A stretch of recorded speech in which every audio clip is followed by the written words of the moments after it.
రావడం జరిగింది. Surprise check police station check చేయడం జరిగింది. ఆరోపణలు ముఖ్యంగా ఈ ఇసుక ట్రాక్టర్లు, ఇసుక ఏదైతే ఇక్కడ స్మగ్లింగ్ జరుగుతుందో దానిపైన ఆరోపణలు ఉన్నాయి. ఆరోపణలపైన కొంత మాత్రమే ఇన్ఫర్మేషన్ వచ్చిందే. ఆ ఇన్ఫర్మేషన్ ప్రకారం ఇక్కడ వచ్చి చెక్ చేస్తే అది విషయం ఇక్కడ 10 ట్రాక్టర్లు పరిసర ప్రాంతాలను లోపల పెట్టబడి ఉన్నాయి. దానిపైన ఏదైతే విచారించినామో ఇప్పటివరకు ఉన్న విచారణలో కొన్ని డబ్బులు కలెక్ట్ చేశారని చెప్పేసి, రెగ్యులర్గా మామూలుగా కలెక్ట్ చేస్తున్నారని చెప్పేసి, తర్వాత ఇంకా చాలా ఇర్రెగ్యులారిటీస్ కూడా కొన్ని కేసెస్లో కనిపించడం జరిగింది. అవన్నీ కూడా మేము రిపోర్ట్గా తయారు చేసి ఉన్నతాధికారులకు పంపించడం జరుగుతుంది. ఇది అందరూ ట్రాప్ కేసు అనుకొని నాకు చెప్తా ఉన్నారు, కానీ ట్రాప్ కేసు కాదు, ఇది సడన్ సర్ప్రైజ్ చెక్ మాత్రమే. ఇది ఆరోపణల ప్రకారం ఉన్న ప్రకారం మేము చెక్ చేయడం జరిగింది. దానిలో కొన్ని ఇక్కడ దానికి ఆధారాలు కూడా దొరికినాయి. ఆ ఆధారాల ప్రకారం మేము రిపోర్ట్ పంపిస్తాము.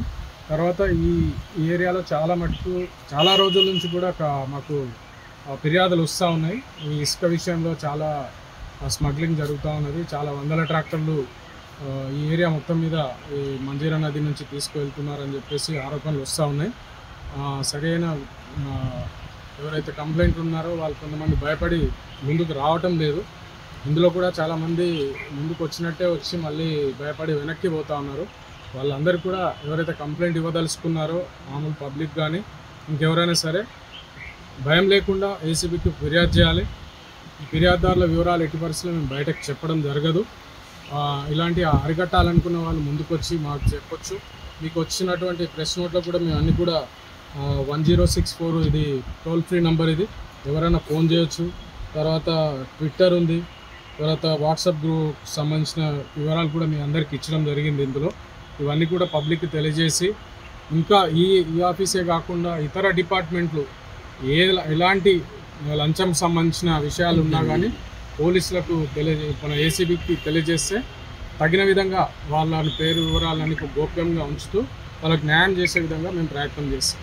ముఖ్యంగా ఇసుక మాఫియా పైన జరుగుతున్నటువంటి ఆరోపణలు వాళ్ళు బయటకు తీసుకొచ్చి చెప్పడం జరిగింది. దాని విషయంలోనే మేము ఈ సడన్ సర్ప్రైజ్ ఏమండి పోలీసు కొంత 10 ట్రాక్టర్ల విషయం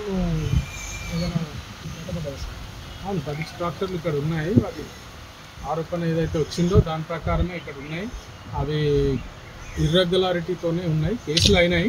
కానీ దాంట్లో కొంత డబ్బులు డిమాండ్ చేస్తున్నారనే విషయాలు కూడా కొంత బయటపడుతూ ఉంది. ఇంకా ఫర్దర్గా ఎంక్వైరీ చేయాల్సింది. ఆ ఎంక్వైరీ తర్వాత మిగతా వివరాలు చెప్తాను.